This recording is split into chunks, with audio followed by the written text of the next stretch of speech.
Hello? Hello. It's on. Oh, Oh, it it says says it's it's on. on.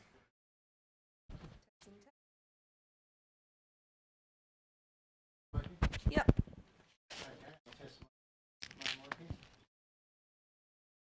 Uh, I think my, Okay.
Hey, we've got a problem here.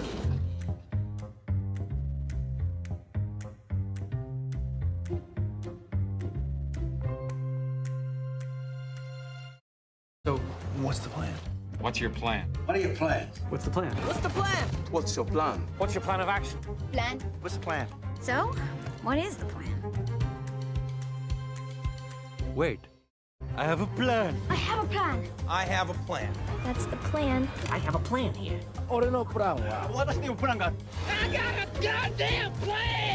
This plan's gonna work. Master plan, phase 1, side A.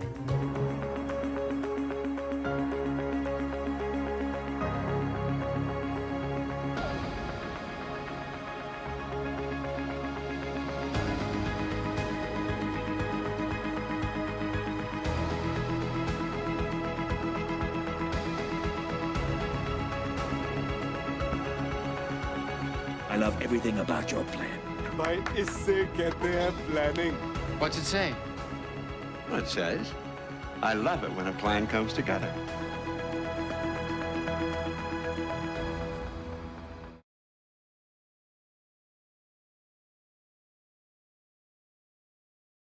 Hello, everyone, and welcome to Young People's Plan for a Planet.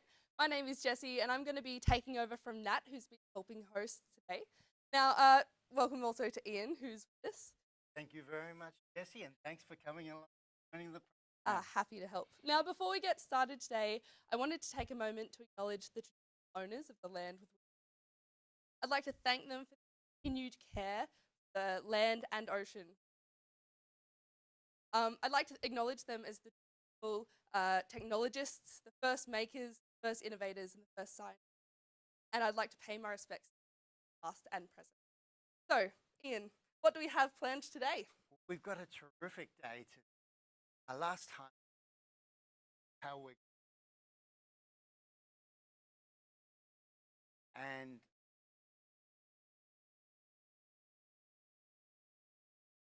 at the end of the process,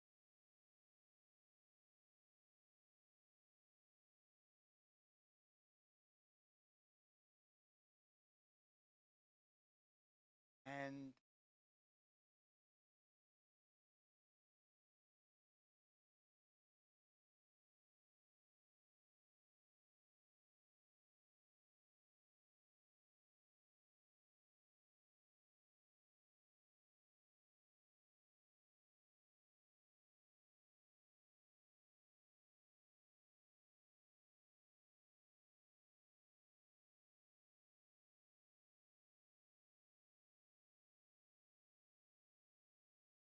So it's pretty exciting. So we've got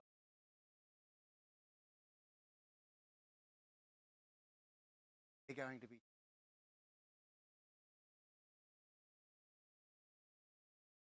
that queue. Absolutely. Now, we do encourage anyone who back at school to be using forums and keep those questions coming. Even if we don't have a chance to answer them all today, we might be able to keep answering them. Wonderful. So we might invite Corinne. Welcome, Verinda and Tom. Be great, Corinda and Tom, if you could just tell everybody a little bit background and how you got involved in UN Youth, and then we're loving to know lots more about the UN Sustainable Development. So Awesome. over to you both. Thank you. Thank you. Thank you. All right, my name's Corinda. I've been involved in UN Youth since I was in high school as well. And the reason I decided to start going along to workshops in schools and different events was because I had my own questions about global issues and I really wanted to find answers to them and know more. And UN Youth was a great way for me to be able to do that. And now at uni, I'm the admin director for UN Youth ACT, and I'm also convening our 2017 trip to East Timor in July. Great, thanks, Corinda. I'm Tom. Hello. Similar to Corinda, I got involved in UN Youth back in 2013 when I came along to one of our events. Yeah, and it was just a really amazing forum for me to be able to meet other young people who are really fascinated and passionate about global issues. So currently I'm one of the conveners for the ACT's debating competition, and I'm also really excited to be taking a delegation of high school students to New Zealand in July to talk about Indigenous rights and reconciliation and how we can sort of promote a more inclusive and just society. Awesome. So UN Youth Australia is a national youth-led organisation that educates and empowers young people on global issues. And we know that young leaders have the vision and passion to create meaningful change within their own communities and throughout the world. And we aim to equip them with the skills and inspiration to do. Yeah, so at UN Youth Australia, we educate over 15,000 young Australians a year about international issues and the role of the UN. We equip a generation of young leaders with the skills and the inspiration to make change on these issues. So this year we've partnered with Young Australians Plan for the Planet to deliver workshops around the schools nationwide. While we're visiting as many of you as we can, we're not able to physically get to all of you. So today we're delivering an adapted version of one of our workshops that we run in schools around the Sustainable Development Goals. Yeah, so the SDGs are 17 goals for progress on global development, and they're being spearheaded by the United Nations. They were set in 2015 and are supposed to guide the efforts of the global community until 2030. So they follow on from the Millennium Development Goals, which were set in 2000 and finished in 2015. What do we mean by the Sustainable Development Goals? So in general terms, sustainability is the endurance of systems and processes. So this could apply to economic, environmental or social spheres. It doesn't really only refer to environmental sustainability, although that is a big component. Instead, it refers to development that can be sustained in the long term. There are quite a lot of goals, 17 in total, and we're going to go through quite a few of them and their role in global development now. Yeah, great. So the first goal is no poverty, basically ending poverty in all forms everywhere. Then we've got things like zero hunger, ending hunger, achieving food security, and improved nutrition through promoting sustainable agriculture. We've got good health and well-being, ensuring healthy lives and promoting well-being for all people at all ages. Things like quality education, ensuring inclusive and equitable quality education, promoting lifelong learning opportunities for all. The next goal is gender equality, achieving gender equality and empowering all women and girls. And we've got clean water and sanitation, ensuring availability and sustainable management of water and sanitation for all. So the seventh goal is affordable and clean energy. This is to ensure access to affordable, reliable, sustainable and modern energy for all. Next goal is decent work and economic growth. We're aiming to promote sustained, inclusive and sustainable economic growth that includes full and productive employment and decent work for all people. Another goal is industry, innovation and infrastructure. We're going to try to build resilient infrastructure, promote inclusive and sustainable industrialisation, and really importantly, fostering innovation. We're also going to aim to reduce inequalities, reduce income and inequality within and among communities. We're going to build sustainable cities and communities, make cities and human settlements inclusive, safe, resilient and sustainable. And we're going to responsibly consume products, ensure sustainable consumption and production patterns. Yeah. So the next goal, another really important one, is climate action. And that's about taking urgent action to combat climate change and its impacts by regulating emissions and promoting developments in renewable energy. We've got life below water as a goal, conserving and sustainably using the oceans, seas and marine resources for sustainable development. Again, we've got life on land, protecting, restoring and promoting sustainable use of terrestrial ecosystems, managing forests sustainably, combating desertification, and halting and reversing the degradation of land and biodiversity loss. The 16th goal is peace, justice and strong institutions. We're aiming to promote peaceful and inclusive societies for sustainable development, provide access to justice for all, and build effective, accountable and inclusive institutions at all levels. And the last goal is partnerships for the goals. We want to strengthen the means of implementation and revitalise the global partnership for sustainable development. While all these goals may seem quite large and a little difficult to understand, as of August 2015, there were 169 proposed targets for these goals and 304 proposed indicators to show compliance. Great, so we went through the goals just then. There are lots, so obviously probably wouldn't remember them all just off hands. But we're going to go through a bit of a bit of time dealing with climate change, as this is a key issue and is fundamentally going to affect the way we deal with sustainably developing in the world. So we've got a couple of facts or fictions. We're going to read them out now and give you maybe 5 seconds to think to yourself whether or not you believe that the statement is true or false. So the first one is that, Corinda, do you want to go through the first one? So the first question is, global sea levels rose 17 centimetres during the last century. Fact or fiction? It's a fact.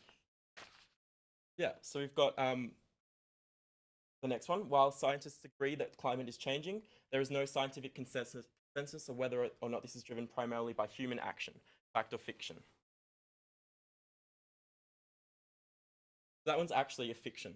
So although there's not necessarily broader community consensus among people who aren't scientists on whether or not climate change is driven by humans, in the actual scientific community, it's widely considered to be driven by humans. The next one is, emitting greenhouse gases causes holes in the ozone. Fact or fiction? This one's actually fiction. A greenhouse gas is a chemical that traps the sun's energy within the Earth's atmosphere and it reflects back to the surface of the Earth when the heat tries to escape. Holes in the ozone layer are actually caused by chemicals such as chlorofluorocarbons, which were found in many old aerosol sprays and refrigerators. Although extremely bad for the ozone layer, they were not greenhouse gases. Great. So the next one is about climate refugees. So there are more climate refugees that exist today than the combined total of Australia's population. Fact or fiction? So this one is surprisingly true. Australia's population is 23 million right now, but the UN estimates that there are 25 million climate refugees, and that is expected to actually double in the next 5 years. And the last one is, 2016 was the hottest year ever recorded. Fact or fiction? This one is actually true. 2015 was the second hottest, 2014 was the third hottest year on record. Great. So I guess have a think about those facts or statements. A lot of them are quite common. You'll hear them being talked about by the media or by politicians or by community figures. And oftentimes it's kind of hard to sort of distinguish between what's true and what's false. So we're gonna it's always useful to have these conversations. We're gonna go on to a bit of a discussion about how we can implement and work towards achieving the Sustainable Development Goals. So Corinda, what do you think we can do to support the work of the UN and achieve the goals? So the SDGs, or Sustainable Development Goals, need the support of so many people around the world for them to achieve the change that's required. Yeah, so I guess first way to go about achieving the goals is to open yourself up and participate in discussion. Just by learning about the goals, you're on the right track to being able to be helpful. Education, we've heard it said a lot of times, and it's, I guess, a cliche, but cliches are true, really. Education is the key to all knowledge. So if you've heard about something in particular that interests you, feel free to ask us in a few moments' time with the forum, or ask a teacher or parent. It's really, I guess, what we're all about is giving young people the opportunity to engage in these conversations with other young people and with like community experts and leaders in various scientific and academic fields. And it's all about broadening the scope of your understanding of what we need to do, and also broadening, I guess, cooperation between all different groups of people in terms of, figuring out what we need to do to achieve the goals. So something else that's really easy and important to do is to tell other people about the goals, like we've done today. It's called peer-to-peer learning, and it's actually really effective, and it's what UN Youth was founded upon. We think that the best way to learn and to understand these more complex global issues is to learn from people just like you. Learn with your friends, to learn with other people in your classes who are interested in similar things to you. It shows that young people really do care about the world that they live in, that they're actively going out to understand more and be able to try and create change within their own community on these big issues. Yeah. And then finally, if you want to make more of a difference and actually get involved in some local action, consider engaging with some organizations that are already in existence and trying to make a difference. Volunteering, helping teach others, or giving service to the community are all reasonably simple ways to make a difference, and not only in the lives of others, but also in the bigger picture. And I think a lot of the times we often devalue or undervalue the importance of engaging with local organizations, especially on like a grassroots level. Don't underestimate the power that you have to make change. If everybody went out and volunteered with an organization, or contributed in some way to making a difference, even at your home, like that is enough of a collective action, to begin implementing like tangible changes. So yeah, there's some organizations that offer that sort of, or work towards sustainably developing. I know in Canberra we've got one organization implementing a lot of grassroots initiatives, things like community gardens, things like cleaning up wetlands, and also engaging and empowering youth on policy making, and that's an organization called Sea Change. Brenda, can you think of any others? Yep, there's quite a few that operate all around the country that are really easy for you to get involved in, particularly on issues the climate, which is what we've focused on a lot today. So there's the Australian Youth Climate Coalition. There's also SEED, which is an Indigenous-led youth climate coalition. So there's lots of ways that you can get involved in all of your different states and territories, and finding things that you can go along to and volunteer and be a part of. Yeah, or even just reaching out to an organisation like UN Youth Australia. We've got divisions in every state and territory with volunteers across the country running programs for young people. And if you're really interested in learning how you can make change, you can come along to one of our events. Yeah. Awesome. So to kick off the Q&A session, we're going to look at a few of the questions that were sent in and asked based on the program that you guys are undertaking in Young Australians Plan for the Planet. So I've got one here. What is meant by partnerships? And I think this is probably in relation to trying to understand how we physically go about implementing the Sustainable Development Goals, what that looks like on the ground. And I think what I understand is that, especially in being able to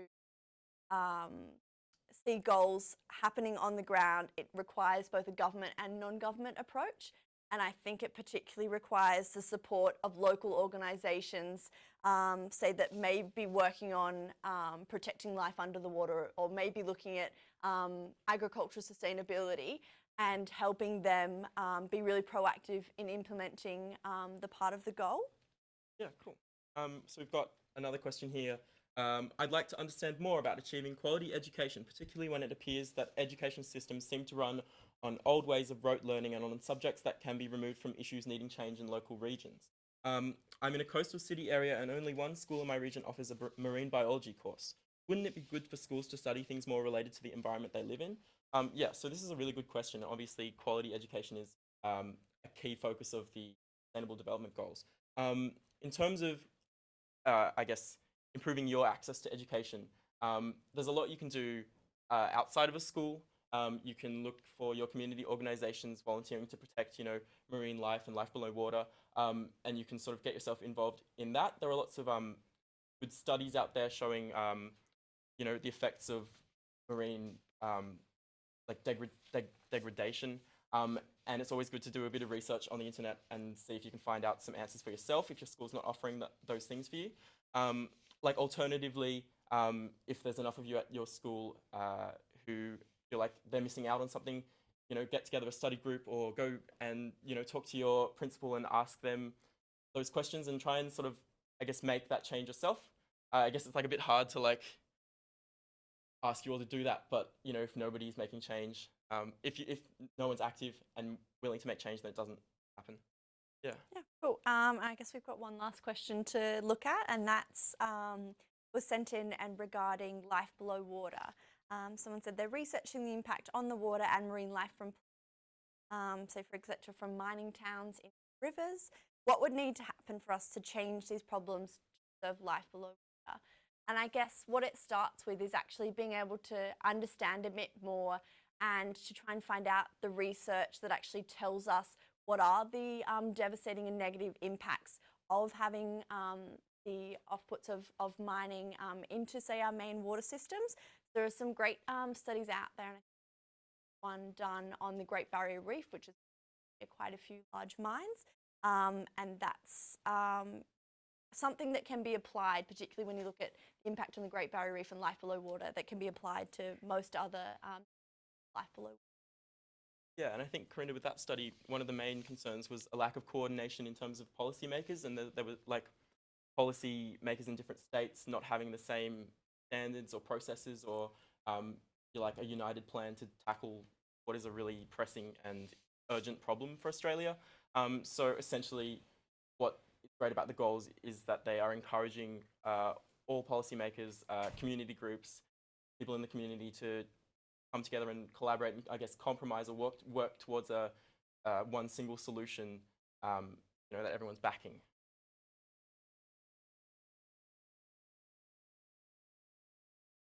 Excellent. Thank you so much for answering those questions and giving a wonderful presentation.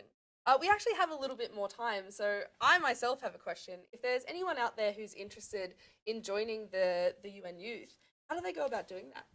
So we actually have divisions in each state and territory. So for example, we're obviously leading the division from the ACT and all the schools within that area. But it's really easy to find out what your division is doing just by going to the main UN Youth Australia website, because you then can select what region you are in and see what's happening in terms of school visits, or maybe we're running a conference to go along to. Maybe it's a day particularly focused on the SDGs that you'd really find interesting. So it's really great to check out that page because you can find contact details for each of your division and speak to someone, one of our facilitators who leads a lot of those workshops, and they can get you in touch with maybe what your school is doing or what might be happening in your region. Great. So that website is unyouth.org.au, and you can just search that in Google. We've also got, if you're connected on social media, you can also follow us on Facebook, and we keep that page, like the page is pretty updated with what's coming up in state and territory, so it's usually pretty easy to find out what's going on. Yeah.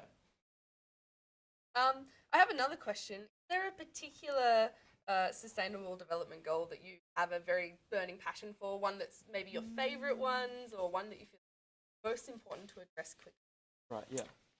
And if it's too hard to pick one, I understand. No, that's okay. Well, I might start.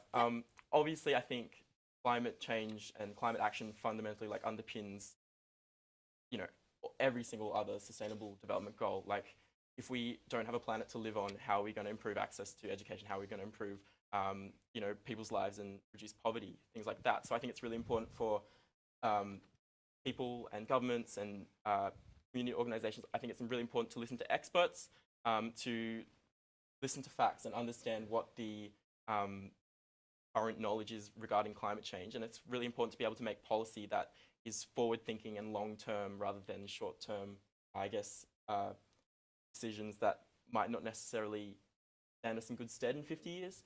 But I think, like, that's the fundamental one, but I think what I'm particularly passionate about and what's one of the reasons that I'm volunteering with UN Youth is quality education.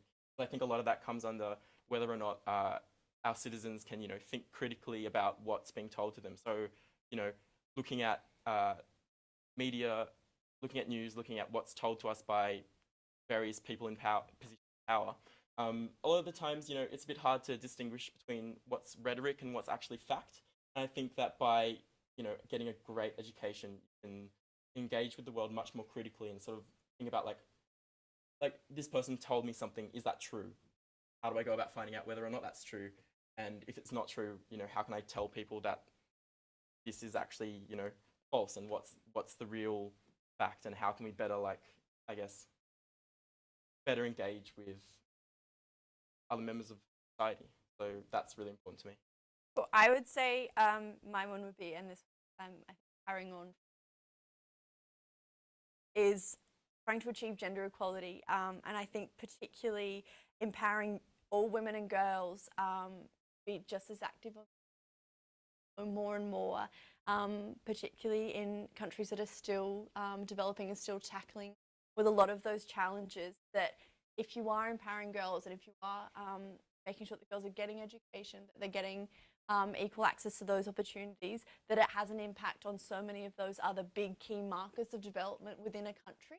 And I think it's really important that we maintain that as a focus within developing all of the other sustainable development goals, and use it as something that really leads us to make sure that the goals are actually working and applicable for all people.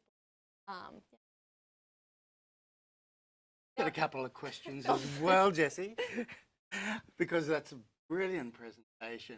And, I think it's really exciting here how actively you can become in actually because one of the things we back from some of the students, certainly at the beginning, was that they felt they didn't have.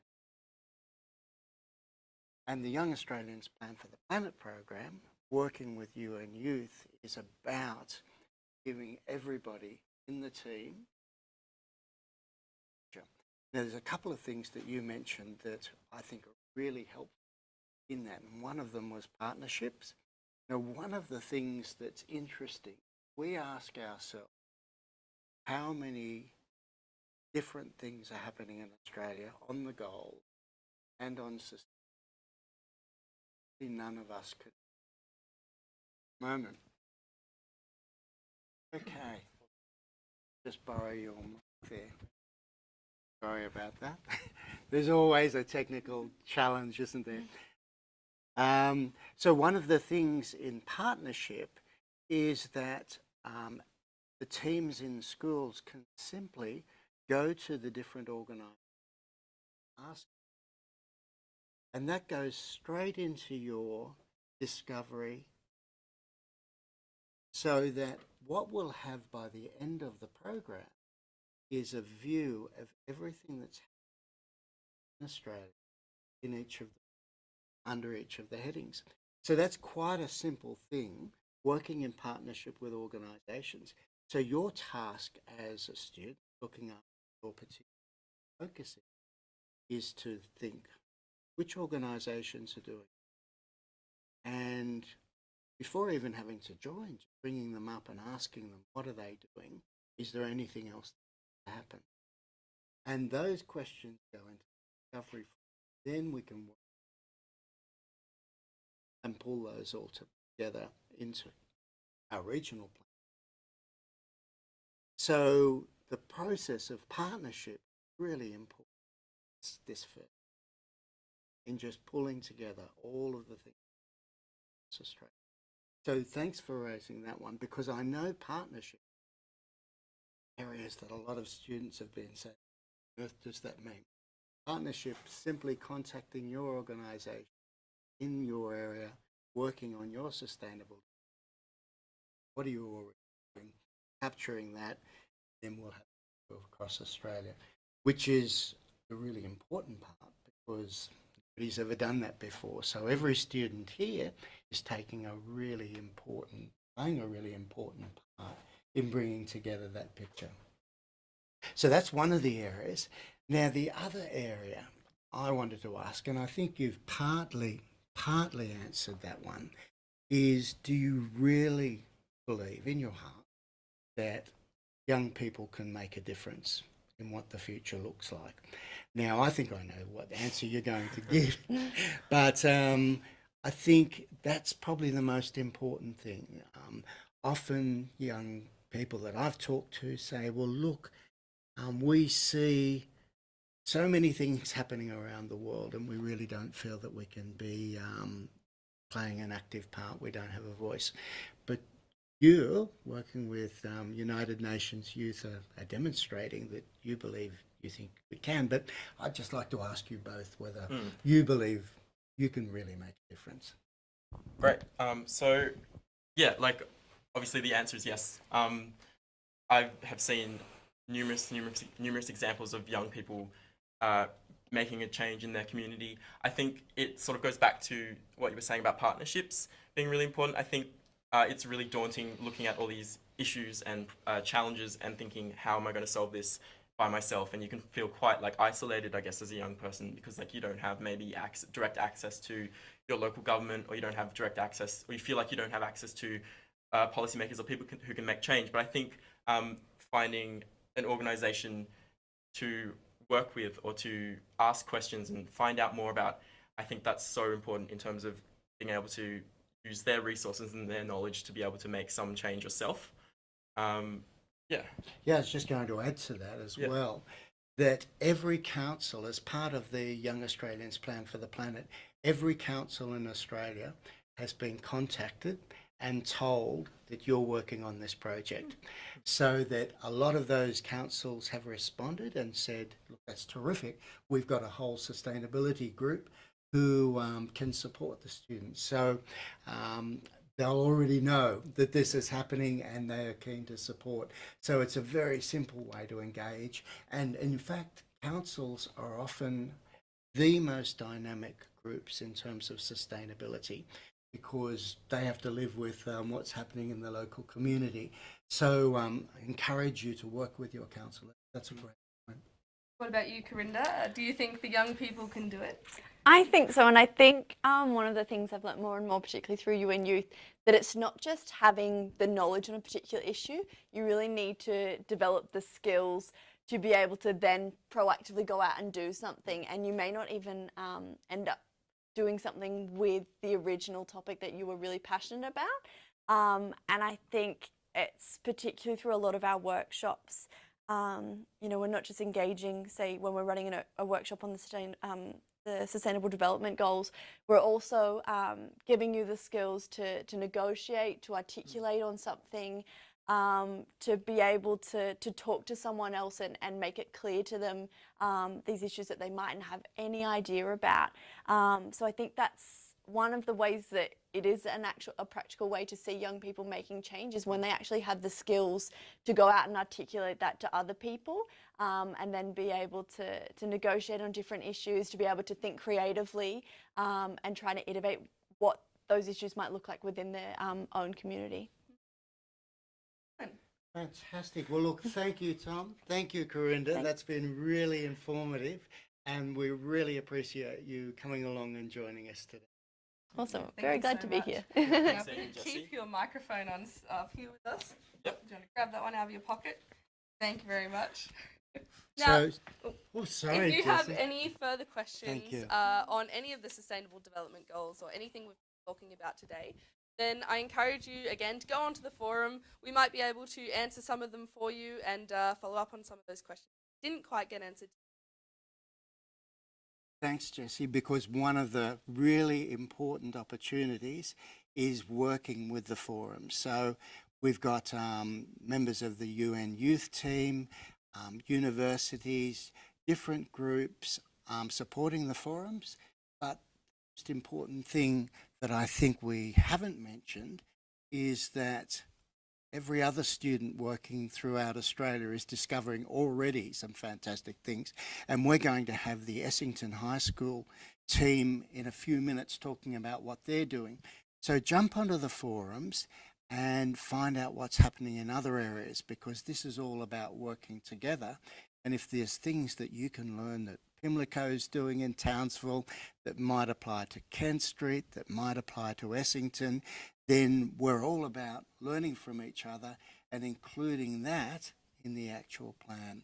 So the next steps that everybody has are to fill in their discovery summary sheets, which has the areas that they've identified happening in their area and prioritising those. And we're going to try and get those all finalised by about halfway through April. And then we're going to prioritise those and start to build that into the regional plans and then the national plans. The second thing to do is to have fun.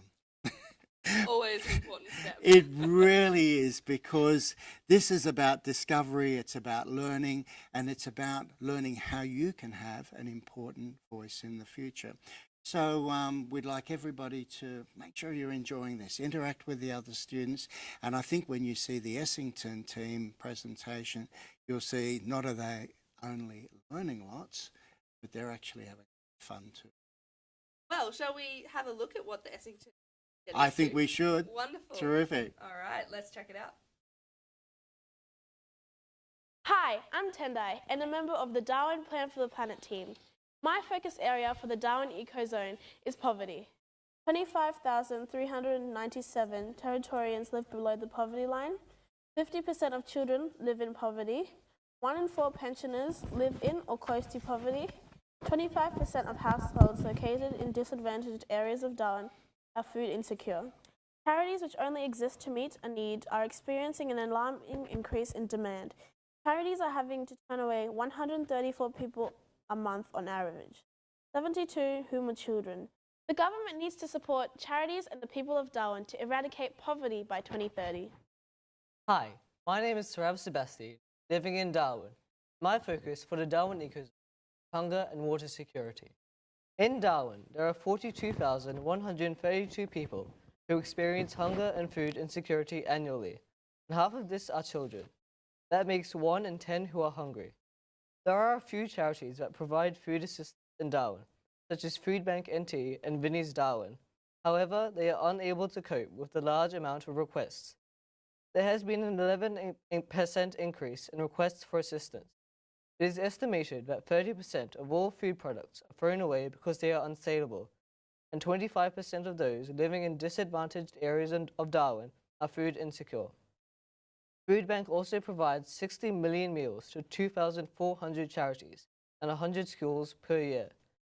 In a survey conducted by Food Bank in 2014, it was discovered that 77% of the public is unaware of the hunger problem in Darwin.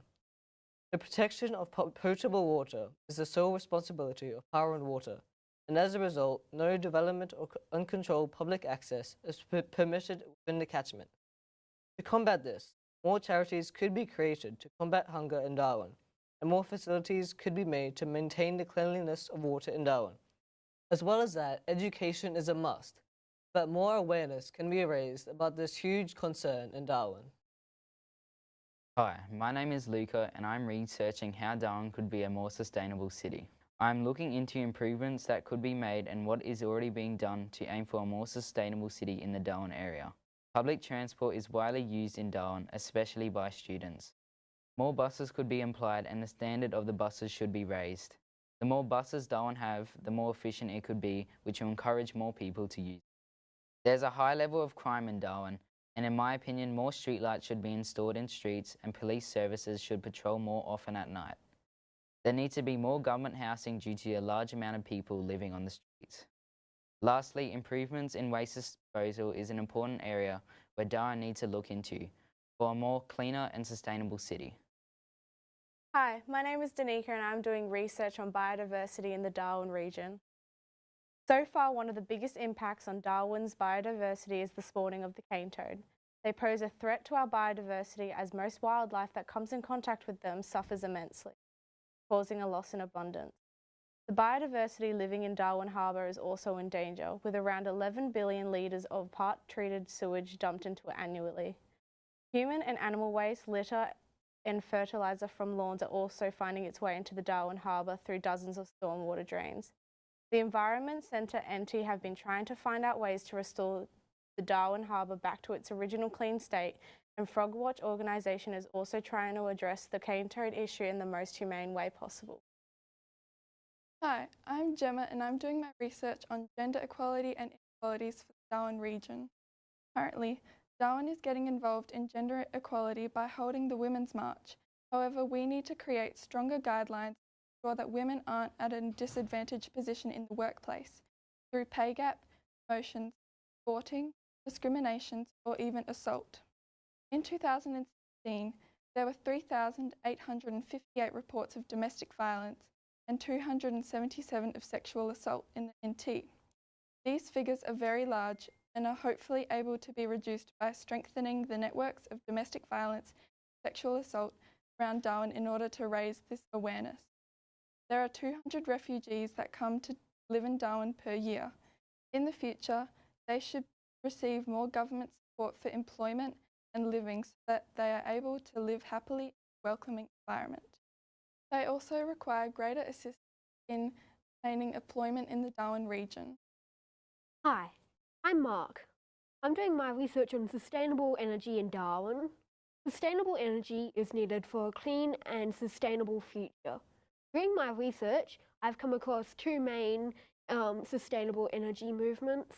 Darwin's privately owned airport has recently built a $13 million solar plant and is estimated to reduce the airport's energy costs by $1.5 million a year. It provides enough energy to power around 1,000 homes.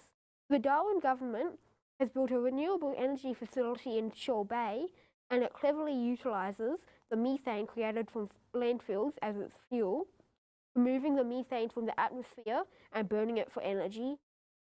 It provides enough electricity to power 1,200 homes.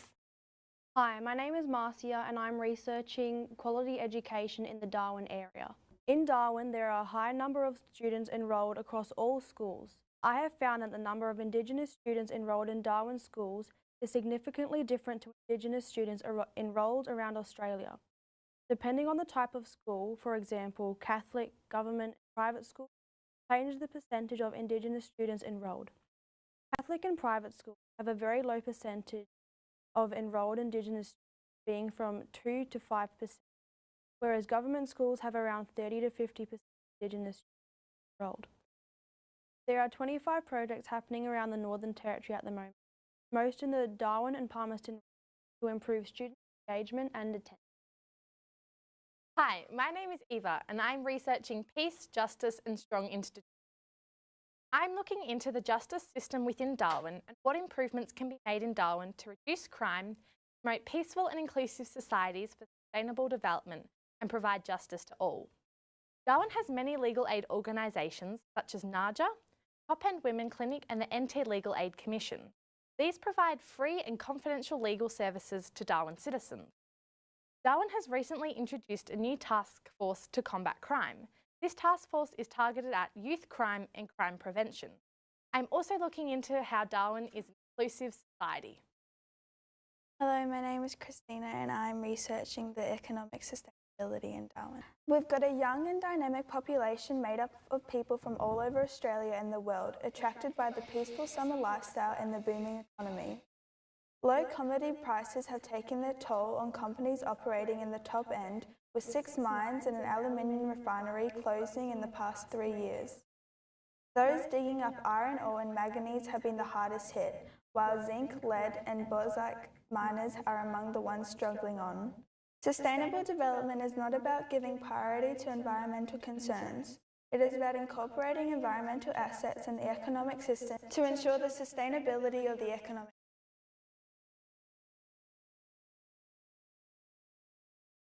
Wow, Essington High School, you've done such a fantastic job putting together that video and doing all of that research onto so many different issues affecting your area and coming up with ways to solve them.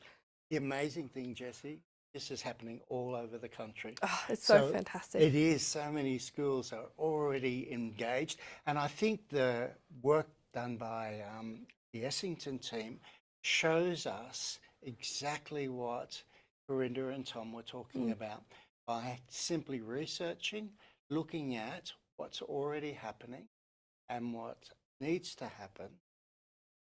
It's actually pretty simple.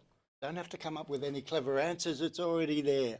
So that research is a great example of what different schools are doing all across Australia. Oh, it's so fantastic to be able to hear what one of the schools is coming up with, and if everyone could share what they're doing on the forums, then that just makes the whole of Australia, all of those different issues, so much bigger and more connected as well though. Sure does.